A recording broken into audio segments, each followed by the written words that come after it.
Hello, everybody. Welcome to the Dog Bowl Food Truck. Today, as you can see, we will be we'll be playing Tiny Bunny. For those in the No Playing Games Discord server, you may remember this as a VM that I accidentally stumbled upon when I was sharing GIFs of bunnies with electric mic. There was just suddenly this GIF of like a fox lady in the snow, wearing a jacket, looking all sinister.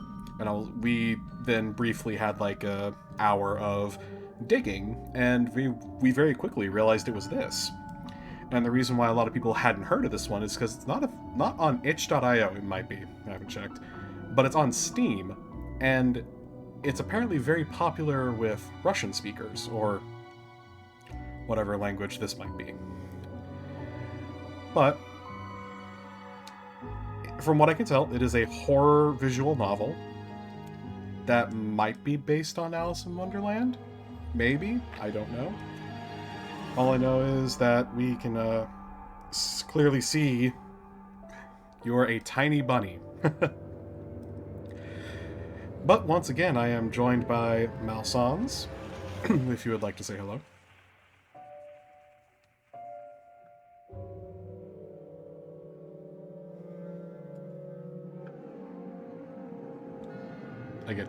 You don't want to say hello?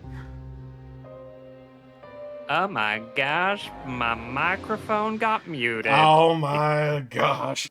Every time. Здравствуй, y'all. What? It is a contracted form of the Russian word for hello, which would fully be Здравствуйте. Incidentally, top left language, that thing that looks kind of like PYC, if it's using the Cyrillic alphabet, I believe that the English stand-ins would be RUS, so it would sound like Rus. So that's probably Russian or a very, very, very close language. Okay. And then down here we have, I believe that's Japanese, because it's got the Japanese calligraph going on. I don't know, toaster. I'm sure that's Japanese and not Chinese. You know what? You're right. It might Mandarin. It might be because Mandarin. Japanese is down at the bottom. You know what? You're right, because Chinese is more boxy, whereas Japanese, well, I say it looks more boxy. That's a weird way of how I try and distinguish between the different Asiatic languages when written form, is that Korean has bubbles, Japanese is very flowy, and Chinese is very boxy. I know nothing of the languages officially, so I cannot comment on those. You know, if Toaster sees this, I'm sure he will correct us on which one's which. That's if Toaster sees this. I'm guessing those other two languages are Italian and probably Turkish? Interesting that they have a Turkish option. You know, that's not something I really think about. I mean, I'm guessing based on the language order that Russian is probably the first language, so Turkish wouldn't be too far of a branch from there. Yeah, and like I said, this is a very popular game with Russian speakers apparently, so yeah. Let's go ahead. Possibly first language. Yeah, so let's go ahead and let's see what this game has to offer.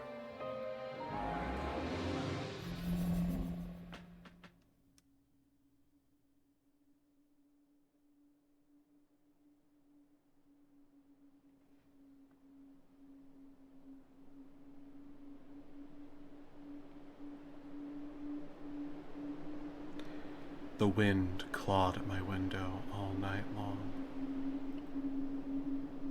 It wandered the fields and howled like a hungry beast. An endless song weaved from all sorts of voices, shrill, gentle, sneery, twined in the air. They were shouting and laughing and arguing about something. Someone was running through the snow while casting long shadows that would occasionally creep close to my bed. I'm immediately reminded of the little nursery rhyme, Bayou Bayushki Bayou, you know, the one where it's like, don't sleep close to the edge of your bed or a wolf will come and get you. Nope. Not familiar with it at all. Um, if you've, and this is me at the audience, if you've ever played Dead by Daylight, you actually know the song Bayou Bayoushki Bayou. You just don't realize you do, because it's Bayou Bayoushki Bayou. Yes, da, da, da, da, da.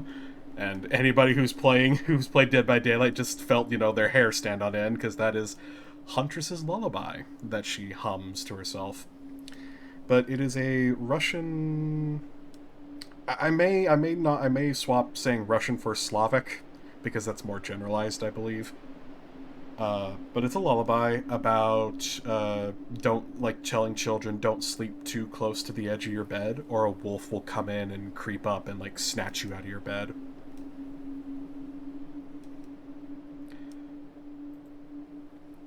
Our house had a mind of its own, the creaky old mind of a building that had seen a lot in its days, and was seemingly trying to share its wisdom with the inhabitants. The lonely house faced the forest, and the dark green thicket gazed back with its hollow eyes, rustling, whizzing, swaying back and forth. One could come out and stand at the edge of the forest to reassure themselves. There was nobody behind the crooked trees. Fuzzy silhouettes, swaying in the wind, couldn't possibly do any harm. It's just a play of the light and shadow. Just a play. I knew it was my imagination. I was already 12, after all. Oh, so we're playing somebody very young. If you'll give me just a moment. Okay. I had to check to make sure my fat belly and my fat tail wasn't blocking the text box. Mm-hmm. Oh, there's a glossary? Hold on. Pause the reading. There's a glossary? Whoa!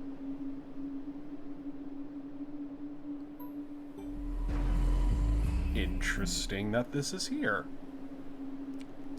While we are paused, I do want to make note. I don't know if it was explicitly intended, because this is kind of like just a wild shot. Because you so very rarely hear the word crooked anymore in modern day, like it's kind of just fell out of the common vernacular. It immediately triggered memory of a specific poem. The Crooked Man? Yeah, there was a crooked man. Who walked a crooked mile.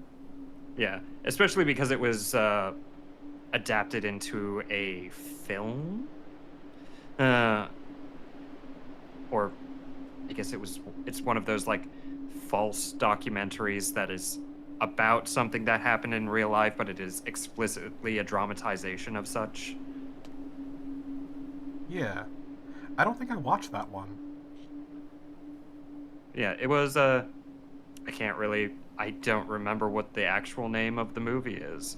But I can remember some scenes that were decent in it, I seem to recall. Don't remember how the movie fared overall, and I didn't give it a rewatch ever, but it does bring to mind, again, that nursery rhyme of there was a crooked man. He went a crooked mile. He found a crooked sixpence against a crooked style. He brought a crooked cat, bought a crooked cat, which caught a crooked mouse, and they all lived together in a little crooked house. Yeah. I remember hearing about the Crooked Man for the first time because Markiplier played an RPG Maker horror game back when those were like all the rage. That was the Crooked Man. And then later on, it was the Conjuring series, I believe, had reference to the Crooked Man. Oh, that's probably what the movie was. Yeah, because it was about that haunting over in the UK that even the cops were like, yeah, some weird shit happened. Yeah.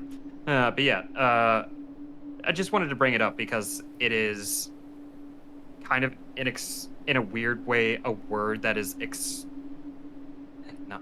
not extricably, what's the right word? Intrinsically linked nowadays with horror. So it's just interesting to think that specific words in our lexicon are linked to genres. Yeah, because like, Crooked Man notwithstanding, the last time I heard anybody say the word crooked was in a glossary of Texas phrases, believe it or not. And it was, that feller's so crooked he could swallow a nail and spit out a corkscrew. Yeah, that's kind of funny. But yeah, definitely interesting to consider. Yeah. I think nowadays most people would just default to twisted. Yeah. Or other variants. Which, quick thing while we're on the subject of language. I did notice that it said weaved instead of woven. I think that's probably a translation error. But I'm gonna try and read it as is, unless it's a very butchered translation. I think weaved is also an acceptable version of the word. Yeah, so. But woven, it felt better. At least in my head, it felt better to say. But as the text box says, still. Oh, who was that? A fox? I think it might have been owl. Episode 1. The owl will arrive.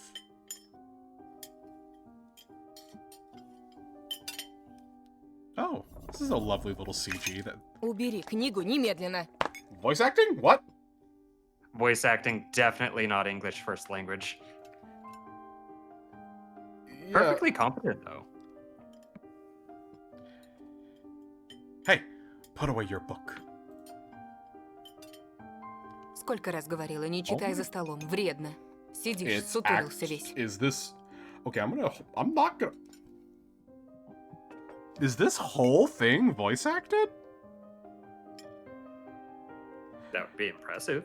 Yeah, that would be. That'd also explain why it took them so long to get that last part out.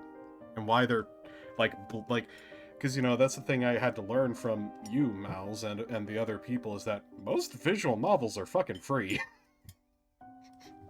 They're free. So this one I had to buy. Mm-hmm. And, ooh. Also, look, they're animated. They're blinking every now and again.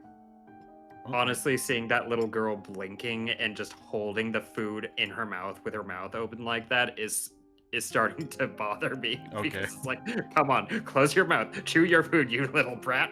Oh, man. Okay. No wonder the mom is angry. Let's give the mom a voice here. Let's give her Babushka's voice. How about that? We give her the voice of Babushka. How many times have I told you not to read at the table? It's bad for your health. Look at how slouched you are. Slouch it. Oh. Well, since she's called it out, I'm gonna sit up in my chair real quick, I guess. Damn. But wait, I actually have to click on the... Okay, well, hey, look, she put her... hide the book. Yeah, but she put her hand down, though, so that's good.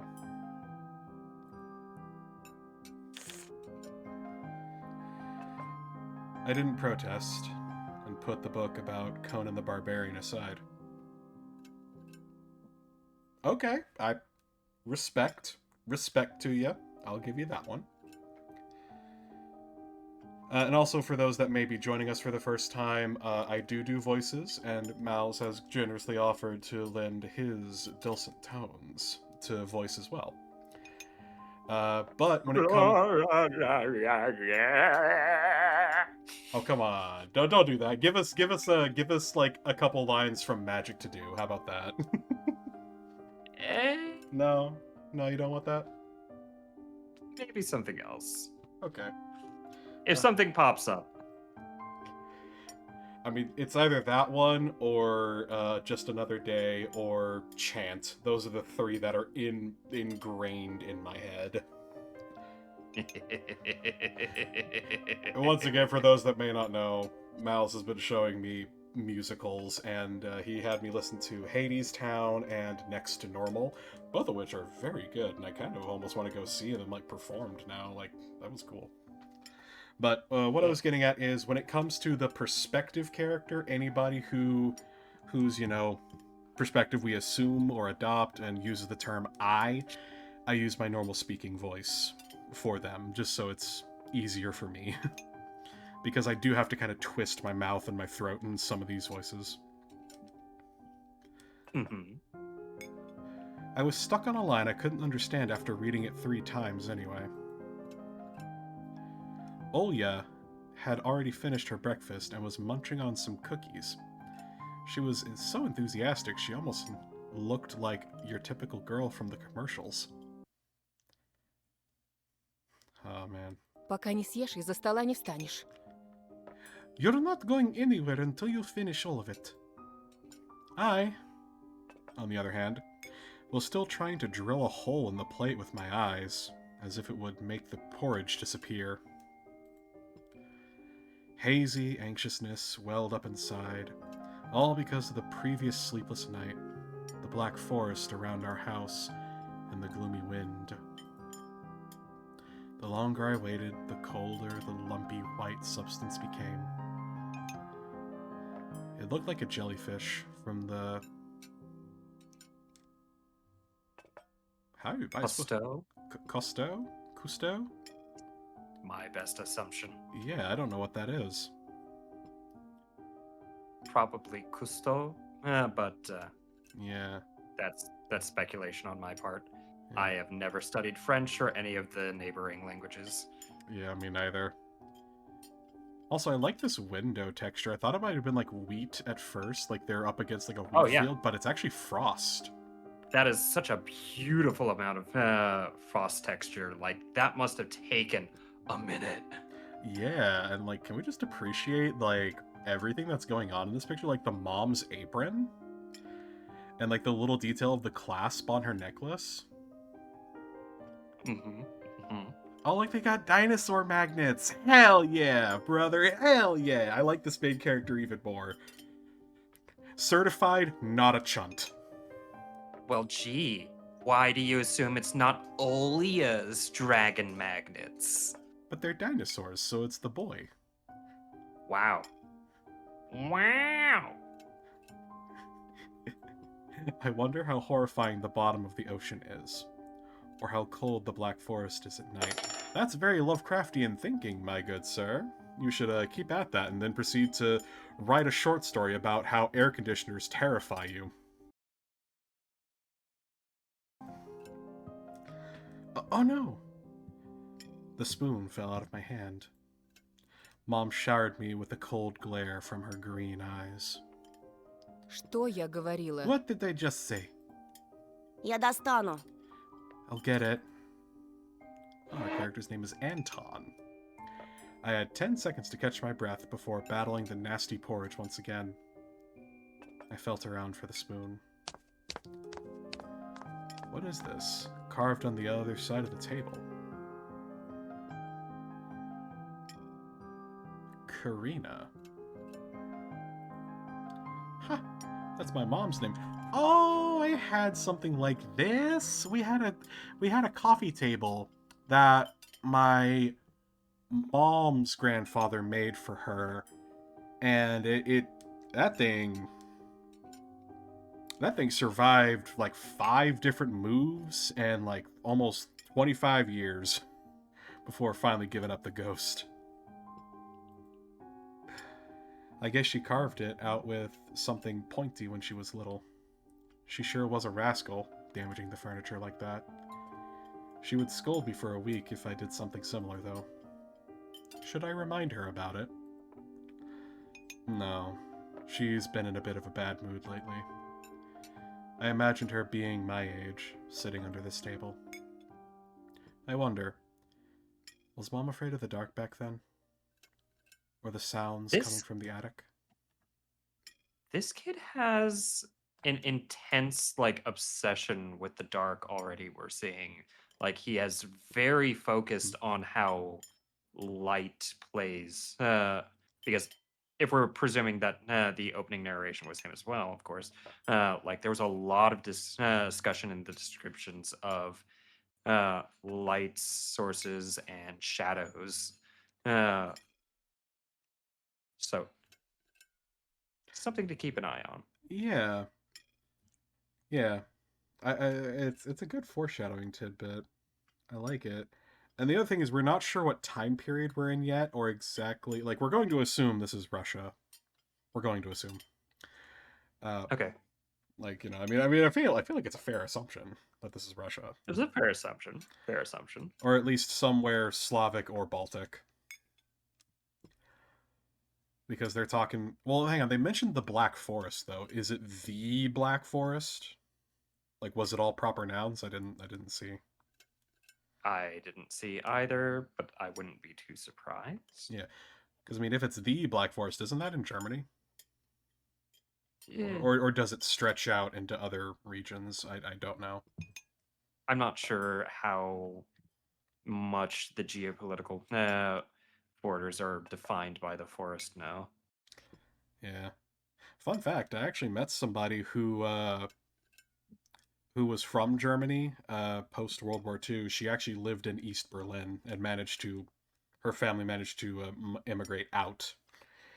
And she actually, like, I asked her, I was like, you know, well, what was the Black Forest like? And she was like, oh, we went there and it was really pretty, but ever since the Iron Curtain fell, we've never been back. And it was just interesting to have this very old lady in modern times speak about it like that, you know. And this, mind you, this was like about 15 years ago. Now, speaking of location, these are very not German names. Yeah, Anton, Olya, and Karina. Like, these are very Russian names. Yeah. So I do not believe that it is set in Germany. Of course, it could have just been a decision, but I don't think that I do not think that this is intended to be a German family. Yeah. Also, like, again, hang on, what's the button? Is it H on default? Yeah, there we go. Look at the underside of this table. This game has some fucking artwork. Jesus, H. Like, I'm just marveling at the fact that you can actually just very slightly see the striation or whatever it's called on the screw here. Mm-hmm. I wouldn't be surprised if they worked from a direct reference, but like it's obvious that they've completely remade it in their artistic manner. Yeah. Well, mostly. Let's see, was she afraid of the dark, or the cold, or the thick forest? Or the sounds coming from the attic. Oh, here's Babushka proper, here's little Russian lady. She gets fresh meat. She gets fresh meat from market. Ah, grandmama. I imagine my grandma coming into my little mom's room, sitting at the edge of her bed, where Olya sleeps nowadays, and saying this in her soft, smooth voice. Тайга особое место, дети. Taiga is a special place, little Она к тебе girl. присматривается, принюхивается. It's watching you closely, sniffing you out. Словно хочет понять, что ты за зверь такой. Trying to discern what kind of beast you Понравишься, are. в беде не бросит. If you're a good sort, it won't abandon you in times of А trouble. будешь проказничать, схватит за бочок и утащит с собой под землю. But if you're a bad apple, it'll grab you by the side and drag you under the ground. Это и дело с концом. And that would be it. Grandma was caring.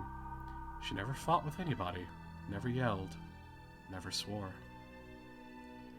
Those were the times without the maddening screams until late at night, without smashed dishes and mutual accusations. Oh, is it a broken family? Oh, that's what it sounds like. Is that sounds a lot like my house when my mom and my stepdad were fighting. Yep, right there. Our parents used to love each other back then. I remember listening in on one of their conversations by chance. They were talking about Grandma, getting prepared for her funeral. She had already bought a casket, and she called it her cute funeral box. It waited for its time in the closet, patiently.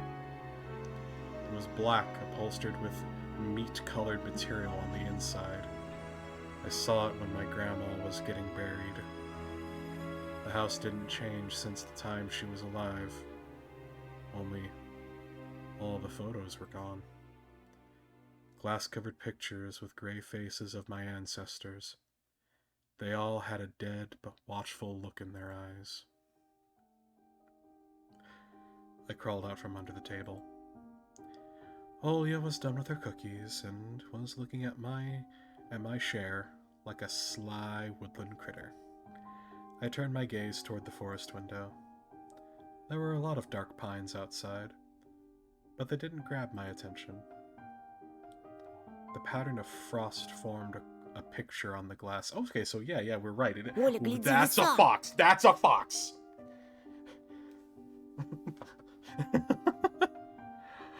Oh, yo, look. It's a fox. Где?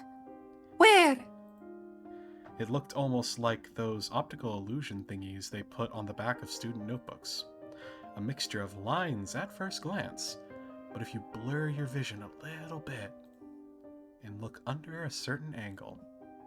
Да не на улице, на стекле. Not outside, on the window. Смотри, вот нос, вот. Look, here's the nose, and here's... Ну-ка, доедай. Hey, eat up. Да, сейчас. Yes, just a moment. Я ничего не вижу. Don't see anything. Живо. Совсем немного осталось. Hurry up, there's not much left. А, вот. Но все равно не похоже. There it is. But it still doesn't look like one. А я говорю, похоже. And I'm telling you it does. Не-а. Nuh-uh. yeah, to mimic the cadence. I love it. Hang on, I wanna... Look at that little tea kettle. I like that. Похоже. It does. Прекратите. Ну что за дети? Stop it. These kids, I swear. Now I couldn't see the fox, either. It disappeared. Went away.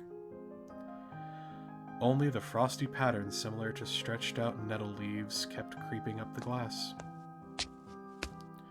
My dad entered the kitchen with long, measured steps.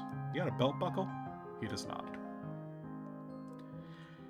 I want to have a beard like his when I grow up. Aw. Well, I mean, that is quite a nice beard. Looks like Pretty solid. Looks like he's got some salt and pepper going on, too. That's a little more than salt and pepper. Mom would always ask, jokingly, "Come on, shave it off, it stings." This was long ago. Oh, they don't kiss anymore. Nowadays, rumbling doors and witty comebacks were an everyday occurrence. Olya always covers her ears whenever she hears them. Hears something like, what's the point in all this?" through the wall. "It's all for your sake," Dad would reply, "for the sake of our family." I always caught every sound in fear of hearing the most dreaded, the deadliest word that started with a D. Oh no. Not dit. On a serious note, I have relatively few things that genuinely bother me, but couples having a domestic is one of them. Yeah. So, we'll see how well this goes. D-I-V-O.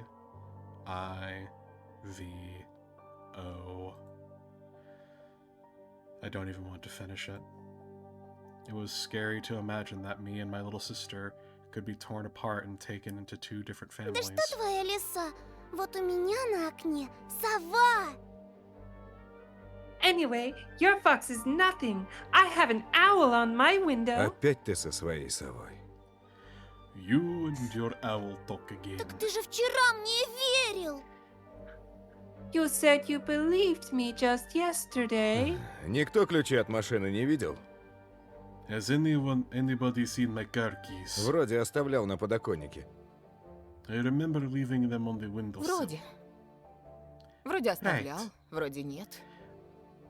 Maybe you did, and maybe not. Вроде взрослый мужчина, отец двоих детей, а вроде... You're a grown man, a father of two, and still... Перестань, пожалуйста, Карина. Karina, please stop. Дай мне спокойно собраться. Just let me get ready in peace. В корзине твои ключи, возле телефона. Your keys are in the basket, near the telephone. Огромное тебе человеческое спасибо. Well, thank you very much. Антон, ешь быстрее, а то как мученик сидишь. Anton, stop making a martyr out of yourself and finish eating already. А сова? But the owl. Не было там никакой совы. There was no owl. Была. But there was one. Глазюки огромные. Во, и светятся. It had giant glowing eyes. Olya sprung up from the chair and placed her hands on her face, imitating a pair of eyes with her fingers the size of an apple each. В прошлом году бабай в шкафу. Сейчас сова? Oh, last year you had the babai in your closet, and now this owl? And we have a flashing glossary icon. What is a babai? Well,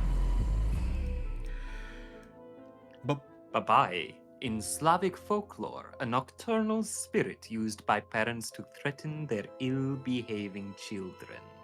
interesting. I'm gonna have to see if there's like a picture of that and throw it on screen. Because actually, Slavic creatures are very interesting to say the least. Because apparently, there's two different horse-headed men, like Slavic spirit creatures. One is helpful and protects the is helpful and protects the horses of your herd. The other one tries to like lead them off the farm towards wolves or like feed them poison oats. Oh.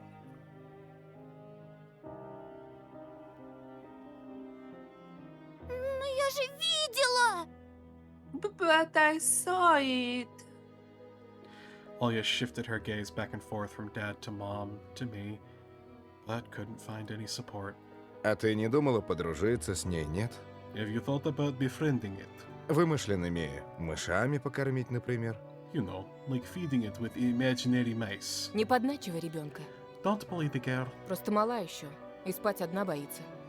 She's just afraid to sleep alone because she's little. Olya pouted her lips in rebellion and rushed into the hallway. The staircase that led to the second floor creaked. Mom gave Dad a strict look.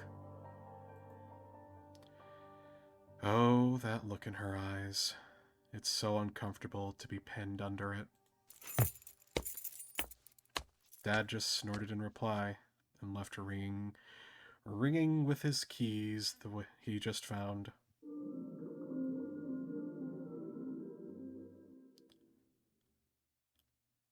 I'm sorry, can I play that as right-click back? Oh, ooh, ooh, sorry, nope. Was that actually just... Ooh. Nope. I can't run it back like I can in Echo. Damn. Okay. Try using the mouse wheel. Nope. Okay. Nope. Damn, that sucks. Because I'm pretty sure that was actually just the opening of part of your world from the actual Disney Little Mermaid. I mean, that is what they're describing here. Yeah, but I'm like, you'd figure the mouse wouldn't be okay with that. The mouse can't do anything about proper use, and you're allowed to use small snatches. from even copyrighted songs without getting in trouble. This is true. A minute had passed, and the theme song from The Little Mermaid echoed through the house. It was stored on incredibly worn-out cassette tape, which Dad already had to glue together once. It's so easy to fix objects by gluing them back together, for example. But how do you fix a relationship? I don't know. This relationship already feels kind of glued together to me. Damn. But I'm gonna be real, that kind of feels like a good little note to stop this first episode on. So already, what do you think, Mal's? I feel like we've got a setup for several different there's this really heavy theme of like folklore and old stories and like fairy tales that is just kind of through lining here, and like family tradition and like what makes a family. What do you think we got going on here? Well, it's hard to say. The oftentimes in the opening sequence of a story, for horror and other shocking sort of things, while they do have to set up a lot of the elements beforehand in subtle ways, they avoid playing the hand of exactly what's going on because uh, in the first opening beats of your story, whether it's a movie or a play or whatever, you are setting the world, and you are obliged to in a relatively short time frame plant the seeds of all of the things that must and can come after it. So like a Chekhov's Uh, gun. Sort of, but in a more broader general sense. More like Chekhov's firework, I guess. Okay. Maybe. So you're painting the scene of what is possible and what isn't possible. And now, the when you are talking about like thrillers and horror and stuff like that, there is usually a breaking point where that ex- uh, explicit definition kind of changes. Like obviously, like in let's say Beauty and the Beast as an example, since the story already brought up Golden Age Disney, right? Mm-hmm. So in the opening part of Beauty and the Beast, we have there is the opening narration that tells the story of uh, the beast getting cursed, and then it immediately switches to Belle and her completely normal average life, right? Mm-hmm. So in context here, what we are seeing is the boy in his completely normal and average life, and he is uh, and he is through all of the context of these various stories and these little touchstones and images in the window and everything else. We are getting stories of various things that are out in the world that maybe signifies that the world isn't as mundane as it appears to be on the surface right now. Also, another good example of this sort of story would be like in Pan's Labyrinth, how everything is bitterly, bitterly realistic, but you have just these vaguest hints of these stories that live underneath the skin of the world that we are presented with, so that when they start to burst out in the next act, they can simultaneously be justified and exist within the veracity of the dialogue that is being told, while also being shocking and a shift in the nature of what is happening. Does that make sense? Yes. So basically, we don't have enough information about what we haven't had an inciting incident yet, is the big thing. Yeah. Like, we don't know what the problem is actually going to be that this family is going to be tackling. But we do see signs of all of these various things. The Babai, and that was the name, right? Babai. Yeah, let me pull it back up. Boo. The Babai, as well as the fox and the owl and the shadows, and Conan the fucking barbarian. All of these things that Right? could be like fanciful ideas from a child's mind, or they could actually be very real things in this story. We don't know yet. So, lots to explore. Yeah. But I'm kind of looking forward to it. So, I'm excited to see where the hell this goes and how this happens. And I guess with that, we're going to have to go ahead and see you in the next one. Have a good night, guys.